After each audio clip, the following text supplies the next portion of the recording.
So in this video, I'm gonna cover the HQ choices for the orcs. Now there's not as many as Space Marines, but orcs do have a lot of HQ choices, and so we're just gonna go into some of the non-legend and the tournament standard HQ choices today. How I'm gonna rate the HQ is really within relation to one another to see which HQ gives you the basically the most bang for your points. I'm gonna go over the pros and cons, and I'm gonna go over if it's seen competitive play and my personal experience with the unit as well. Keep in mind though, these are just all my own opinions. I myself do play a lot of 40k, but I'm not an expert or nor am I a competitive tournament regular. But this is just based on the research that I've done. As me and my friends, I would say we're like casual core. So we do like to win, so we like to play competitive lists. But at the same time, I usually just play with my friends. So let's first go into the Big Mek and Mega Armor. So this is a unit that is not really seen a lot in competitive play. And in terms of stats, I think that for 20 points, it might seem reasonable to bring the Big Mek save from 4 plus to 2 plus, but I'm not sure if it really justifies the extra point cost. With Big Meks, you usually just see a lot of lists running the Big Meks with custom force fields, as it's a cheap way to get the battalion or to field extra patrol groups by just having the Big Mek with custom force field. It's still relatively cheap. It's 85 points. It's similar point cost to the Warboss. However, I think you just have better HQ choices and better use of points. If I were to run this Big Mek, I would honestly just probably keep it bare bones and maybe give it a custom Mega Blaster, as I am a big fan of custom Mega Blasters. Those things are very strong. What do we got next? The Big Mek with Shokk Attack Gun. Oh my, how the mighty have fallen. So Big Mek with Shokk Attack Gun used to be like pretty much a must in I think 8th edition list where people would just run 3 Shokk Attack Guns and then you would upgrade one to the souped up Shokk Attack Gun. I think the souped up Shokk Attack Gun is still really good. The only thing is that Dread Was are now no longer tournament legal. Perhaps they got rid of it because Legacy, sorry, not Legacy, the Sega of the Beast brought other specialist detachments to the army, so maybe they decided that we're just gonna get rid of specialist detachments from Vigilus. I have no idea, but at the moment, Big Mek with Shokk Attack Gun in the competitive scene, seeing like zero competitive play in the top tier list that show winning results. In like a friendly game where you guys are just playing for fun, I do like the souped up Shokk Attack Gun. I think it's just a cool, fluffy, and fun unit. And overall, though, I think it's just too expensive for what it does for 120 points. Now, keep in mind that Big Meks do get to heal vehicles, but the types of vehicles that are being fielded in orc armies nowadays, such as the trap jets, shock attacks, and the boom blasters, it's really hard for mechs to keep up with the movement speed of buggies. So oftentimes you may be able to get 2 to 3 mechanic repairs off, but it's very rare that you're gonna be really using the big mechanic ability that often.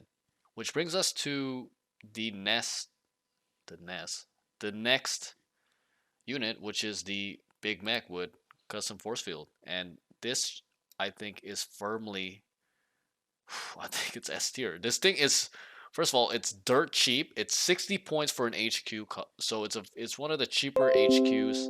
I mean, it's not guardsman cheap, but in the orc list, this is the cheapest unit that you're gonna get as an HQ choice, and it's pretty worth it. I think you get custom force field, so you might use this for things like getting a patrol group with cheeky grots, so that your grots and your big mechs can, sorry, not your big mechs, but your mech guns can reroll ones, and you can also get the 6+ invuln on all your Gretchen units. So big mechs are definitely S tier, I think, for HQ choice. Now moving on to some of the more crumpier choices, let's go into the Warboss. So the Warboss, I think, is A tier. Warboss is still the Warboss. It's still 70 points, a pure beat stick. You know, it's got a bunch of attacks. It got 6 attacks for the point value. It's decent. The real problem that it has, like all orcs do, is durability, getting shot off the board. It does have more wounds than the mechs. However, it still doesn't have that great of a save. Orcs also don't get an innate invulnerable save like most armies do nowadays, so it's really hard to keep him alive unless you're running Death Skulls. That's a real big problem with running the Warboss. But overall, for 70 points, it does let your boys advance and then charge, which is pretty huge. And while it's not that relevant now, you can still do break-in heads, which helps to pass morale tests that fail by making that unit take D3 more wounds. You're not really going to see much of that being used, but definitely the Warboss is an excellent choice for either of the common lists that we see, which are the buggy lists or the boy spam lists. And now we're seeing also lists that combine boys and buggies. You can give it a claw. You can give it a host of warlord traits. That's where it really shines, like giving it the kill a claw. That way it doesn't get the -1 to hit when using the kill a claw. You can also give it the biggest boss. That makes it give it a 4+ invuln, which is huge. Basically, you're evading 50% of all damage that's incoming on the Warboss.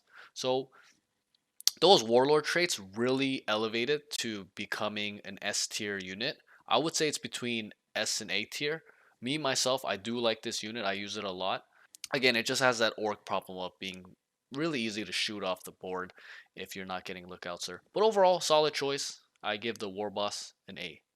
My favorite HQ of all time, which is the Warboss on Warbike. And this is easily S tier. Warboss on Warbike. If you're not running a Warboss on Warbike, I don't know what you're doing with your life. This is the best HQ that the orcs have, and it is mint. Okay, this is one of the better HQs in general. I mean, I know there's a lot of nasty HQ choices that armies have, but Warboss on Warbike is pretty nuts, especially when you give it the biggest boss, when you soup it up with the Killer Claw, Brutal but Cunning, the one where you get to re-roll hit wounds. So the Killer Claw lets it re-roll wound rolls, and then when you give it Brutal but Cunning, you let it re-roll hit rolls. So now you have re-rolls on both your wounds and your hits in melee combat, and you have an insane beat stick that is also hard to kill. It has an insane toughness of 7. I pray that this does not get nerfed in the new codex. Toughness 7 is nuts. It has the same toughness as a Great Unclean one, and it's a fraction of the points. It's below half the points. Like, this is an awesome unit. Most armies have a very hard time dealing with the Warboss on Warbike. You you really you really appreciate Gork and Mork for this unit. Like, it brings a smile to my face. This unit has done so much for me. Um, I hope it stays forever. I just smile every time thinking about this unit. It's it's a great unit.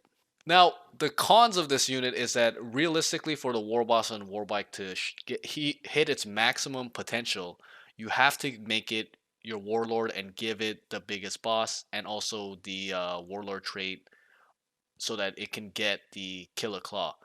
Definitely, this is a unit that really needs all of the shiny gubbins, all of the extra bits to make it shine in your list. So running multiple Warboss on Warbike is not something that we commonly see. Maybe it is something we'll see more of because this is a great unit. I mean, it moves 14 inches, it's very fast. It also gives speed walk, so if you're running other vehicles or bikers, you can also charge in advance, and it gives itself the aura so it can charge in advance. I personally like to run this unit with follow me lads because I like to use a lot of truck boys. So that way you can let your boys also advance and charge. Let's move on now to the Defkilla Wartrike. This is a tricky one. I think this is I would put it somewhere in between A and the B, to be honest. I think it sees more. I think it's more usable than the Big Meks, so I'm gonna put it in A. A lot of people have mixed feelings about the Defkilla Wartrike, and I think that's just because everyone compares it to the Warboss. But honestly speaking, it's not a bad unit. For one, it gives speed walk. You could also give this thing the Killer Claw and soup it up like a Warboss. Now the one thing is that it is a bit squishier. It has more wounds, but it has less toughness than the Warboss, and I think that toughness actually really helps the durability. I think that if you're gonna run two Warbosses, I think it would be better to have one Warboss and a Defkilla Wartrike.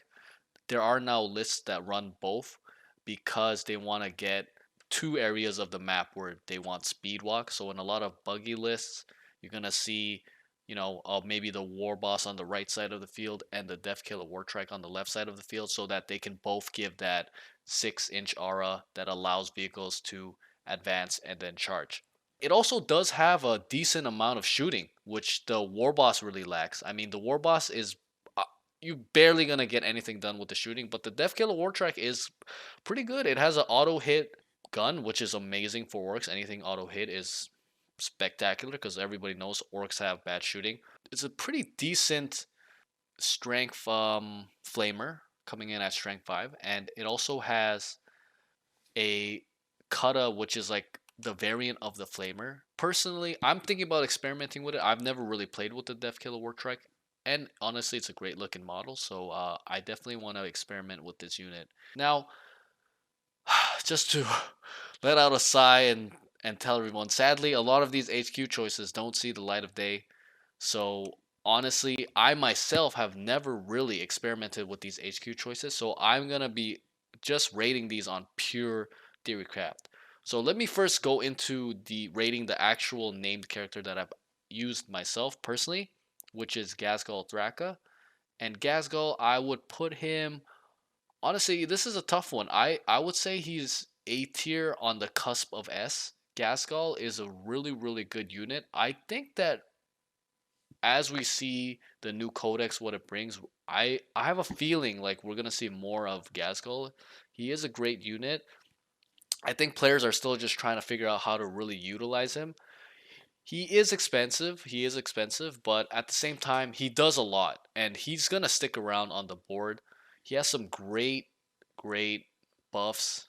Definitely, if you're running Goffs, if you're running a boy spam kind of list where you're running a lot of boys and they're all Goffs, you definitely want to have Ghazghkull because he's gonna be doing the most for you.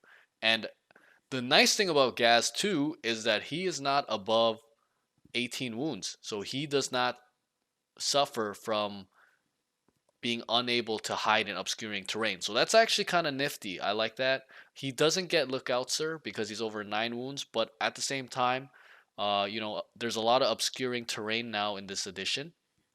So I like Ghazghkull. He's a solid pick. I've even seen a list where someone used Ghazghkulls and buggies. That sounds really fun. That's something that I also want to give a shot at. He is quite the monster in combat, with his attacks actually going up as he gets bracketed. So he has one of the better brackets I think in the game where his movement goes down, but his attacks go up. His gun is actually pretty decent. It's like having two twin linked big shooters, but it has minus AP, which can be huge at clearing chaff. And now he can also shoot in combat, which is great. And also the fact that he can only lose 4 wounds phase. That might not sound like that great. Like, oh well, you can still get shot and charged and psychic. It can really save you, because there's some armies that are really dependent on certain phases. Like Drukhari are very dependent on using the shooting and charging phase. So, if you're using obscuring terrain well and they charge you with everything, they can only do 4 damage to it on that turn. That's pretty big. And also with armies like Sisters, they can only really shoot at it for 1 turn. So I really like Gaz. He's a good unit. And me myself, when I've played him, he's always done his damage and his worth of points for sure. All right, moving on to his minion Makari. Makari, I would put him at like a How honestly, I think I'm gonna have to put Makari in D. He's pretty use. The only reason I'm putting him in D is because he is absolutely useless without gas. He is quite expensive, and he doesn't do much. So the reason you take Makari is that he gives a basically a feel no pain on 6+ to all Goth units, but he only gives that aura if he is within range of Ghazghkull. Now, mind you, he does have a 2+ invulnerable save, so that makes him really, really, really hard to kill, but he's a very expensive. He costs the same amount of points as a Big Mek, and I think the Big Mek has way more utility than Makari does. So unfortunately, I'm gonna put Makari on D. I have used him a couple of times. I really don't think that he makes up for what he does, unfortunately. So I would put him at D. Who knows? I am not the type of player who will say that a unit at D tier is going to stay at D tier. You never know what's going to happen. So we could see, with the new codex or just shifts in the meta, maybe people will find out some sneaky things to do with his 2+ invulnerable save. So we'll see what happens with Makari. But for now, I think he's a D tier. Now, boss Snikrot, honestly, I'm not too sure about him because I've never used him in a game. So boss Snikrot costs as much as a Warboss, has a similar profile to the Warboss as well. Now, he is a Blood Axe, so I think that in itself is kind of makes him a little weaker than he could be because he doesn't gain the benefits of the cultures that most people are running. He also gives only rerolls to hits to other Blood Axe commandos. Well, commandos are used very often. Blood Axe is not a faction that we see a lot. And he does have a cunning infiltrator, so you can deploy him away from other units. I think if I had to just go on my gut feeling, I would put him as a C. He's basically a war boss that you can deep strike, essentially. But the bad news bears is that number one, he's limited to his clan. Number two, he doesn't have the WOG ability, so boys near him can't advance a charge. What would make this unit good? You know what would be cool is if we got a generic commando HQ. So basically a war boss you could deep strike. That would be pretty lit. And then if you could give it a clan and it had WOG, I could see people using that. I personally have never tested it. If you have tested him, definitely leave some stuff below. All right, moving on to boss Zagstruck. Now boss Zagstruck, I I think he's a D, to be honest. Um, like I don't know about him. Like he's a storm boy, but he's just too damn expensive for what he does, and he's basically a war boss with a jetpack. Now mind you, storm boys can deep strike, and boss Zagstruck does have cyborg armor. Sorry, cyborg body, so he does have a feel no pain. He does let Goths near him get automatically past morale, but in this edition, morale is not that devastating. It's been a lot weaker than in eighth, so that's not a huge one. I think he's just too expensive. I mean, just for a couple more points, you could have a Warboss on Warbike. Yes, Warboss can't fly, but it's a lot stronger. Like Boss Zagstruck only has 4 toughness. Like that's pretty damn squishy. Doesn't have a plethora of wounds. He's gonna get blasted off the table. I think for that reason, I think he's a D, just because you want to use those points for other things, which is kind of sad because that's actually one of the cooler models in the game. I do really like his model. All right, moving on to Captain Badrock. Captain Badrock, I don't know. I think he's in between C and D. I'm gonna go ahead and put him in the C class because, to be honest, guys, I have no experience with this unit. I've never even seen anyone use Captain Badrock before. I'm putting him in C because he has an innate 5+ invuln. He is expensive, but he's cheaper than Zagstruck. and also his aura is a little bit better because, well, they only affect flash kits, which is kind of bad, I guess, in a way, because it limits flash kits to reroll ones to shoot. But I feel like, maybe in a fluffy, fun time army, you could see him play. But realistically, I don't think Captain Badrock is gonna. I don't think he's gonna win any games. Moving on, we have a very cool model, Mek Boss Buzzgob. Now, I have never used this guy either, but I'm gonna put him in D because what does he do?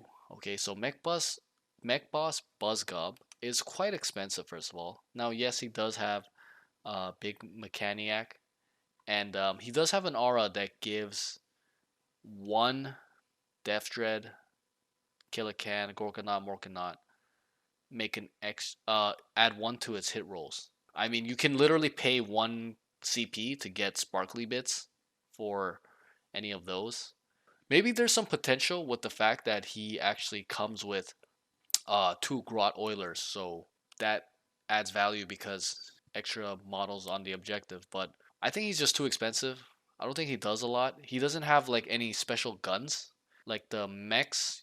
At least the big mech here with the mega armor can like take a gun, right? And Shokk Attack also has its own gun, but this guy only has a slugger, so I really don't see this being a great unit because it's basically a support unit that's overcosted. If he was like the same price as a Big Mek with Kustom Force Field, or even a little bit more expensive, I think some people would use him in units that or armies that have Death Dreads, Gorkanauts, Morkanauts. I could see that happening. That could be some kind of a interesting strategy actually, but realistically, this is a unit that is not. I don't think it's gonna do much. It's quite squishy. He's probably gonna get blasted off the field first chance they get. Honestly, you could probably ignore this unit and be okay, which is not a good sign. So I would say this is a no go for me. We have the Weirdboy. Weirdboy is pretty damn good. Lately we haven't seen much of the Weirdboy, but I would have to say he's S tier. He's a S tier unit. He's very strong. Given that he's the only psyker choice we have, I think that kind of forces him into S tier. Because if you want to take psychers, you can't. You don't have a choice. You have to take the Weirdboy. But he has some good stuff, and definitely the one that everyone probably knows and that everyone loves to do is the jump. Now, the jump in the right army is absolutely devastating. Just being able to maneuver orcs like that and that constant threat of the jump, not even the fact that you're going to do it or that it goes off, but the threat of that happening, your opponents playing around that can be devastating. So for that reason, I really like the Weirdboy. I also like Warpath. Warpath is really good. It gives extra attack to target orc unit, and I think everyone knows how deadly orcs already are in melee, and then you give them an extra attack, that gets pretty nuts. So Weirdboy is really good. It's very reasonably priced. It's a psyker. He can deny stuff. Now, another thing that makes him awesome is that he gets WOG energy. So for every orc unit that's around him, every 10 orc units, he gets an extra +1 to his psychic ability. Now, if it is above 12, then he does get Perils of the Warp. So I think 33% of the time, if he's using WOG energy at 3+, then he's going to be hitting himself, and then 33% of the time he's going to be dealing mortal wounds to himself, which will be lethal. 30 because if you roll up basically a 4 5 sorry yeah 4 5, no, it's D3, so he can basically get off one free cast, and then the other time he's probably going to die.